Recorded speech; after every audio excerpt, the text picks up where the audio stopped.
Hello, नमस्ते। I am Babita Gupta. अगर आपने इस चैनल को लाइक सब्सक्राइब नहीं किया है तो लाइक सब्सक्राइब ज़रूर करें, शेयर करें।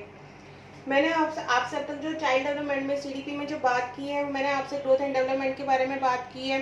उससे पहले मैंने आपसे सीटेट का सिलेबस शेयर किया था। फिर मैंने आपसे स्टेजेस शेयर की थी, स्टेजेस ऑफ डेवलपमेंट क्या होती है, उसमें इन्फेंसी पीरियड क्या होता है, चाइल्डहुड पीरियड क्या होता है, चाइल्डहुड पीरियड में अर्ली डेवलपमेंट, अर्ली चाइल्डहुड जो होता है और लेट चाइल्डहुड दोनों के बारे में बात की थी। और हम जो बात कर रहे हैं वो एडोलेसेंस में बात कर रहे हैं। एडोलेसेंस में फिजिकल डेवलपमेंट किस तरीके से होता है, उसके फैक्टर्स क्या होते हैं, इफेक्ट्स क्या होते हैं, वो मैंने आपके साथ शेयर किए, कैरेक्टरिस्टिक्स शेयर किए।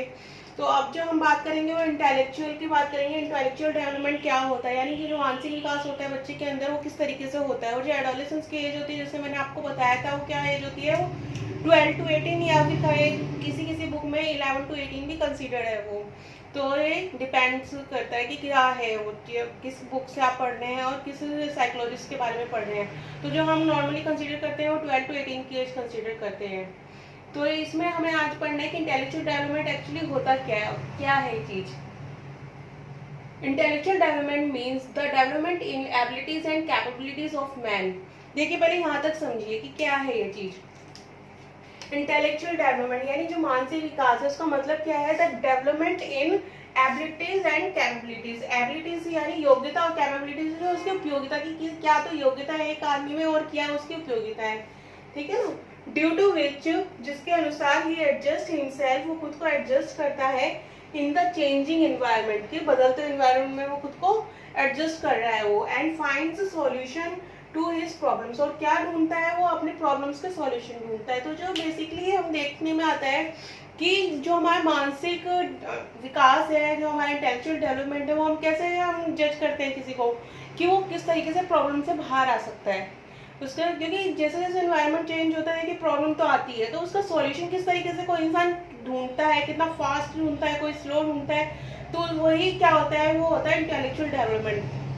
और वो उसके इंटेलेक्चुअल डेवलपमेंट पे ही डिपेंड होता है, ठीक है। तो आइए आप पढ़ते हैं इसके aspects of mental development. Aspects of mental development क्या होते हैं, यानी क्या ऐसी क्या चीजें हैं जो मेंटल डेवलपमेंट पे असर डालती हैं।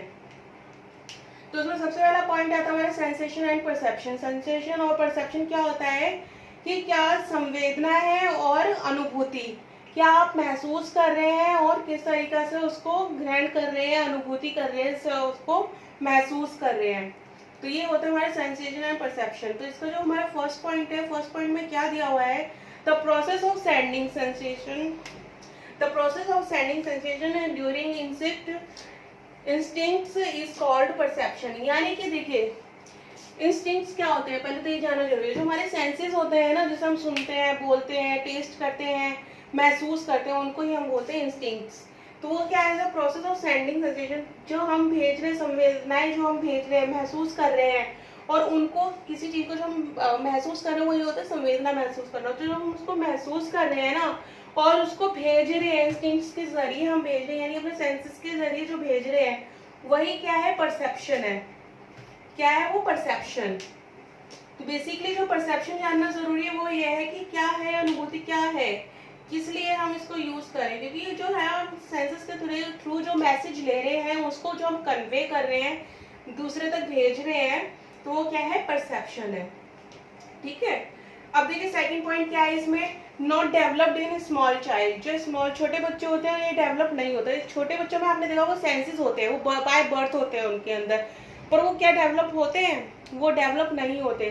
क्योंकि छोटे बच्चे के पास आप देखते हैं कि छोटा बच्चा जैसे हर चीज को देख सकता है, पर जो आई स्टेबिलिटी आती है ना, वो टाइम के साथ आती है, वो एकदम से नहीं आती। बच्चे ने जन्म ले लिया तो आई स्टेबिलिटी आ गई, ऐसा नहीं होता। और आपने देखा होगा कि बच्चा किसी चीज को महसूस भी क्या जो है, टच को महसूस करता है, तो वो भी धीरे धीरे किसी चीज को लेना शुरू करता है। और वो जो है छोटे बच्चे में डेवलप नहीं होते, वो टाइम के साथ डेवलप होते हैं। इसके बाद instincts are present at birth and develop with time. देखिए जो अभी मैंने पॉइंट बताया वही है कि ये जो इंस्टिंक्ट्स होते हैं हमारे, ये क्या होते हैं, ये प्रेजेंट होते हैं eight birth and develop with time. जो डेवलप होते हैं ना, इनका जो विकास होता है वो टाइम के साथ होता है। बर्थ तो बाय बर्थ तो होते हैं बच्चे में, पर जो इसका विकास हो रहा है वो टाइम के साथ साथ हो रहा है। ऐसा नहीं है कि छोटे बच्चे में उसने बर्थ लेते ही उसको सारे इंस्टिंक्ट्स उसके वर्किंग कर रहे हैं, ऐसा नहीं होता। इसके बाद में नेक्स्ट पॉइंट आता है हमारा eye stability is first stage of sensation. जो देखो सेंसेशन जो हो रही है ना हमारी, उसका जी क्या है, फर्स्ट स्टेज क्या है उसकी, आई स्टेबिलिटी। जब एक बच्चे की आई स्टेबिलिटी हो जाती है, वो एक चीज को देख सकता है, एक चीज को वो फोकस कर सकता है। मेन जो इसका मतलब होता है फोकस, कि वो फोकस कर पा रहा है किसी चीज पे, तो वो होती है इसकी फर्स्ट स्टेज। इसके बाद आता है हमारा नेक्स्ट पॉइंट परसेप्शन। परसेप्शन है क्या, एबिलिटी टू फाइंड डिफरेंसेस, की वो किसी भी चीज में डिफरेंसेस कर सके, यही होता है हमारा परसेप्शन। क्योंकि देखिए सेंसेशन तो वो ले लेगा, पर डिफरेंसेस होना बहुत जरूरी है, परसेप्शन होना बहुत जरूरी है, कि वो डिफरेंस कर सके कि छोटा क्या है, बड़ा क्या है, कोई चीज छोटी है, कोई चीज बड़ी है, तो उसका वेट कितना, किसी का वेट ज्यादा है, किसी का कम है, तो वो क्या होता है, ये डिफरेंसेस है कि वो बच्चे के अंदर, और वो वक्त के साथ, टाइम के साथ ही आते हैं, ठीक है ना, ये चेंजेस जो आते हैं। इसके बाद हमारा आता है next point language development. Language development में हम पढ़ेंगे कि लैंग्वेज डेवलपमेंट भी एकदम से नहीं होता बच्चे का, है ना, बच्चा धीरे धीरे ही लैंग्वेज डेवलप करता है अपनी। हमने देखा होगा जो छोटा बच्चा होता है, छोटा बच्चा क्या करता है,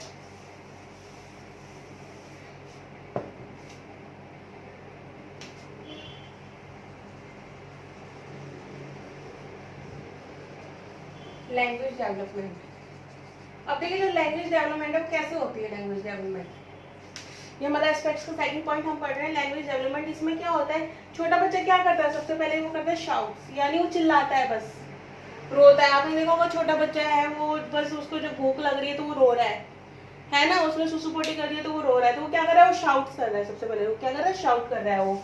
इसके बाद में वो क्या करता है, गीगल्स। अब गीगल्स क्या होते हैं, जो बच्चा, आप बच्चा किसी भी चीज को देख के खुश होता है तो वो एकदम हंसता है ना, वो जो कुछ और, या तो चिल्ला, पहले तो वो चिल्लाता है, फिर उसके बाद में वो धीरे धीरे क्या करते हैं, वो गीगल्स करना शुरू करता है। आप उसको हंसाते हैं तो वो एकदम से हंसना शुरू करता है, तो आवाज के साथ में, तो उसको क्या बोलते हैं, गीगल्स बोलते हैं। फिर क्या होता है, बच्चा धीरे धीरे जब वो थोड़ा सा उसके वो आने लगता है, लेटर्स सीखने लगता है, तो वो क्या करता है, वो स्टैमर करता है,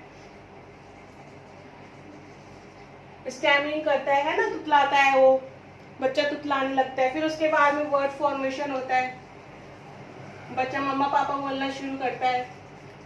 इसके बाद में क्या होता है, सेंटेंस फॉर्मेशन। सेंटेंस फॉर्मेशन करता है बच्चा, धीरे धीरे सेंटेंस फॉर्मेशन करता लगता है। इसके बाद में वो लिंग्विस्टिक स्टेज पे आता है कि वो एक लैंग्वेज वो सीखने लगता है अच्छे से, उसको वर्ड, उसकी डिक्शनरी इंक्रीज होने लगती है। तो ये सब क्या है, ये लैंग्वेज डेवलपमेंट है, जो वो टाइम अकॉर्डिंग टू टाइम वो बच्चे के अंदर इम्प्रूव हो रहा है। और ये ज़्यादा पूरा ऐसा नहीं है कि ये बस इन्फेंसी पे ही अटक गया या फिर चाइल्डहुड में आके खत्म हो गया या एडोलेसेंस पे, ये चलता है, बच्चा कुछ ना कुछ नया सीखता ही है लैंग्वेज में। इसके बाद आता है हमारा थर्ड पॉइंट। थर्ड पॉइंट है हमारा डेवलपमेंट ऑफ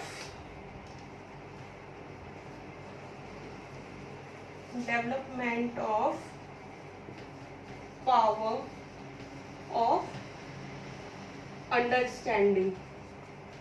देखिए इसके बाद में क्या होता है, बच्चे की अंडरस्टैंडिंग पावर बढ़ती है। अंडरस्टैंडिंग पावर क्या, किस किस कॉन्सेप्ट में उसकी अंडरस्टैंडिंग बढ़ रही है, बताइए किस किस में पढ़ती है। सबसे पहले तो वो सेल्फ कंसेप्ट उसके अंदर आता है कि हाँ भाई मुझे जो चीज चाहिए वो तो चाहिए ही, मुझे ये अच्छा लग रहा है तो मुझे चाहिए ही।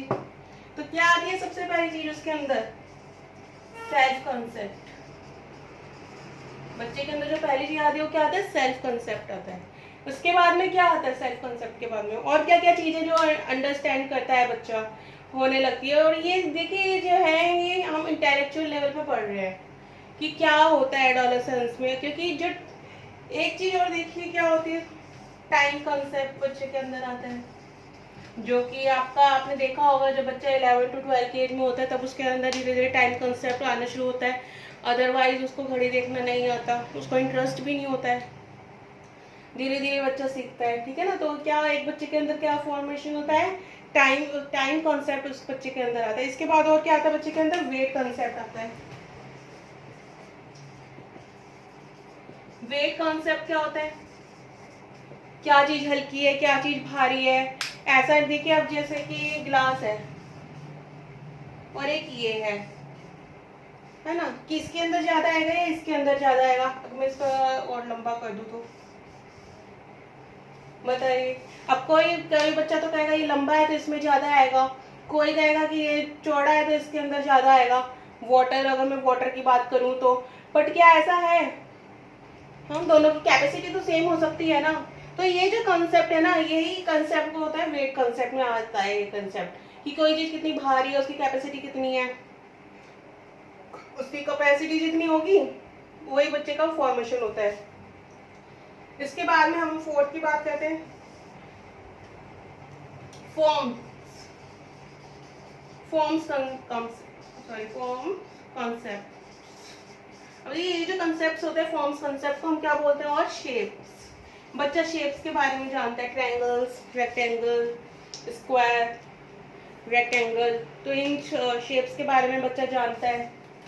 तो ये क्या होते हैं, ये फॉर्म्स कंसेप्ट होते हैं। देखा होगा आपने कि बिल्कुल छोटे बच्चे को हम पहले थोड़ी थोड़ी शेप्स बनाना, जैसे ट्रायंगल, सर्कल, ऐसे इजी शेप्स बनाना सिखाते हैं, फिर धीरे धीरे उसका फॉर्मेशन करते हैं, क्यूब, क्यूबॉइड, उसको ये सब चीज़ें सिखाते हैं, ठीक है ना। एक होता है बच्चे का नंबर कंसेप्ट। बच्चे का नंबर कंसेप्ट भी इसमें होता है, आता है कि बच्चा नंबरिंग सीखता है। देखिए छोटा बच्चा है वो तो 1 2 3 से स्टार्ट करता है, पर धीरे धीरे क्या होता है वो आगे तक काउंटिंग उसको सिखाते हैं, रोमन नंबर सिखाते हैं। तो वो सब क्या है, नंबर कॉन्सेप्ट से जो हम बच्चे के अंदर, टीचर भी हेल्प करती है उसको फॉर्मेट होने में, और वही बच्चा भी वो खुद में इम्प्रूव करता है, नंबर्स को सीखने में इंटरेस्ट लेता है बच्चा। तो वही क्या है, नंबर कॉन्सेप्ट है, ठीक है ना। एक साइज कॉन्सेप्ट हो गया,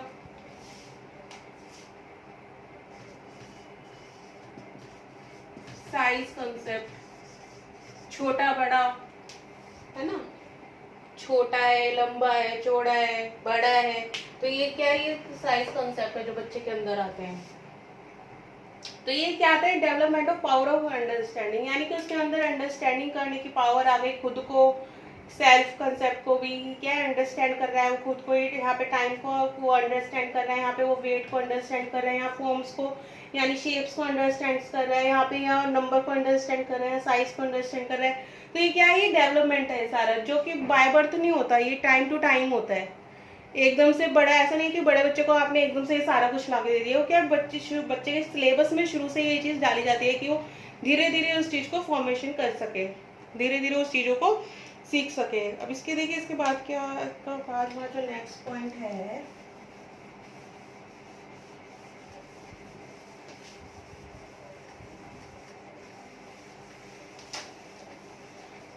इसके बाद नेक्स्ट पॉइंट है हमारा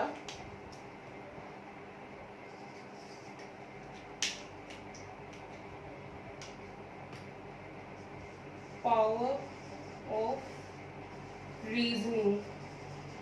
यानी क्या हो रहा है, बच्चे को रीजनिंग पावर आ रही है, बच्चे में रीजनिंग पावर आने का मतलब क्या होता है कि बच्चा तर्क वितर्क करने लगता है, चीज़ों को समझने लगता है, क्वेश्चन आंसरिंग करने लगता है बच्चा। किसी भी चीज़ के अगर उसके सामने कोई चीज़ हो रही है तो उसके बारे में वो सवाल कर सकता है, कोई क्वेश्चन कर सकता है वो, और अगर उसको कहीं पे प्रॉब्लम आ रही है तो उसके बारे में भी वो पूछ सकता है। तो ये सब क्या होता है, ये पावर ऑफ रीजनिंग है जो बच्चे के अंदर क्या होता है, डेवलप हो रहा है धीरे धीरे। इसके बाद में हमारा नेक्स्ट पॉइंट आता है, fourth point, development of attention and imagination. ये क्या है, ये भी क्या है, डेवलप हो रहे हैं हमारे जो एडोलेसेंस स्टेज है उसमें वो डेवलप हो रहे हैं बच्चे के, और हमें देखने को मिलता है ये ऑलमोस्ट बच्चे के अंदर हो ही चुके होते हैं डेवलप, कि अटेंशन, की उसको अटेंशन चाहिए खुद के लिए बच्चे को। अगर क्लास में अगर उसके 10 बच्चे हैं तो उसको ऐसा लगता है कि बस मेरे लिए बात हो, मेरे को ही टीचर पूछे, मेरे से ही क्वेश्चन पूछे, मैं ही आंसर करूं। तो ये क्या होता है, डेवलपमेंट ऑफ अटेंशन है। और इमेजिनेशन, वो इमेजिन करता है, जैसे टीचर भी बच्चों को प्रोजेक्ट वर्क देती है, उसके बारे में बताती है कि तुम ऐसे बना सकते हो, ऐसे बना सकते हो, साइंस मॉडल अगर आप बना रहे हो तो इस तरीके से बना सकते हो। तो वो उसमें अपनी इमेजिनेशन यूज करता है, उसको और क्रिएटिव बनाता है। तो ये क्या है, development of attention and imagination है जो एक बच्चे के अंदर हो रही है, ठीक है। और सेम बात इसमें भी है कि ये टाइम टू टाइम होती है, एकदम से नहीं होती है, एट द बर्थ भी नहीं होती, और ऐसा नहीं कि एडोलेसेंस में भी एकदम से आ गई। तो ये क्या है, धीरे धीरे बच्चे के अंदर होती है और एडोलेसेंस में देखने के लिए मिलती है। इसके बाद में हमारा नेक्स्ट पॉइंट आता है,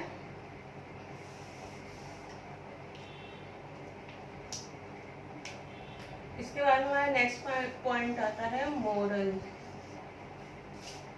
डेवलपमेंट या फिर मोरल कंसेप्ट। यानी मोरल कंसेप्ट यानी बच्चे को सही गलत का वो होने लगता है। मोरल जो नैतिक शिक्षा जिसको हम बोलते हैं, वो पढ़ाई भी जाती है बच्चों को, कि बच्चों को सही गलत के बारे में बताया जाए कि क्या चीज़ सही होती है, क्या चीज़ गलत होती है। तो ये बच्चों के अंदर भी डेवलप होने लगती है। अगर वो कहीं पे देख रहे हैं कि कोई किसी को बेवजह मारने लगा, तो वो उनको लगेगा अरे ये तो कितना गलत हो रहा है इसके साथ में। तो वो क्या है, ये मोरल डेवलपमेंट है जो बच्चे के अंदर हो रहा है, ये मोरल कंसेप्ट है जो उसके अंदर क्रिएट हो रहे हैं। ठीक है ना। नैतिक यानी कि जो मैंने अब आपसे 5 पॉइंट्स की बात करी ना, ये क्या एस्पेक्ट्स है जो हमारे आपको एडोलेसेंस में देखने के लिए मिलते हैं किसी भी बच्चे में। कौन कौन से होते हैं? सबसे पहले मैंने बात की सेंसेशन एंड परसेप्शन की, यानी कि संवेदना और अनुभूति। अगर आप किसी चीज़ को महसूस कर रहे हैं और उसकी अनुभूति किस तरीके से कर रहे हैं, उसको फिर डिफरेंस कैसे कर रहे हैं कि हाँ जी ये अनुभूति इस चीज़ के लिए है, ये संवेदना इस चीज़ के लिए है। तो फर्स्ट पॉइंट हमारा हो गया परसेप्शन सेंसेशन। सेकंड पॉइंट हो गया हमारा लैंग्वेज डेवलपमेंट के बारे में। मैंने आपसे बात की कि जो बच्चे के अंदर हमें क्या देखने को मिलता है, लैंग्वेज डेवलपमेंट, यानी उसकी डिक्शनरी भी इंप्रूव हो रही होती है, उसकी वोकैबुलरी इंप्रूव हो रही होती है, वो नए नए वर्ड सीखता है, सेंटेंसेस सीखता है। थर्ड है हमारा पावर ऑफ रीजनिंग। कुछ टाइम कंसेप्ट हो ना, ये 6 पॉइंट है। सो ये 6 पॉइंट था, ये 5 था, ये 4 था। थर्ड, क्योंकि हमारा थर्ड था कंसेप्ट फॉर्मेशन का, जिसमें बच्चे टाइम कंसेप्ट फॉर्मेशन करता है और उसका साइज फॉर्मेशन करता है, वेट फॉर्मेशन करता है। इसके बाद हमारा 4th पॉइंट आता है पावर ऑफ रीजनिंग, जिसमें बच्चा की तर्क वितर्क करता है, वो तर्क वितर्क करना सीखता है और करता भी है, क्वेश्चन आंसरिंग करता है टीचर से, पेरेंट्स से। इसके बाद हमारा next point 5th point development of attention and imagination, यानी उसको क्या होता है, अटेंशन की जो होता है ना, खुद का अटेंशन चाहिए होता है बच्चे को, वो उसके अंदर डेवलप होता है, इमेजिनेशन पावर उसकी बढ़ती है। नेक्स्ट पॉइंट है हमारा मोरल डेवलपमेंट, यानी नैतिक विकास बच्चे के अंदर होता है, सही गलत को पहचानने लगता है कि क्या गलत हो रहा है क्या सही हो रहा है उसके साथ और दूसरों के साथ में। तो ये क्या थे, ये सब एस्पेक्ट्स ऑफ इंटेलेक्चुअल लेवल के थे ये, ठीक है ना, इंटेलेक्चुअल डेवलपमेंट के एस्पेक्ट्स थे हमारे ये। अब मैं नेक्स्ट क्लास में आपसे बात करूंगी, चाहे इसके इंटेलेक्चुअल लेवल के बारे में ही बात करूंगी कि किस तरीके से बच्चे के अंदर होता है एडोलेसेंस के में। तो उसके लिए मैं नेक्स्ट वीडियो में आपसे बात करूंगी, शेयर करूंगी, और आप भी वीडियो को लाइक सब्सक्राइब ज़रूर करें, शेयर करें। मिलते हैं नेक्स्ट वीडियो में। थैंक यू, धन्यवाद।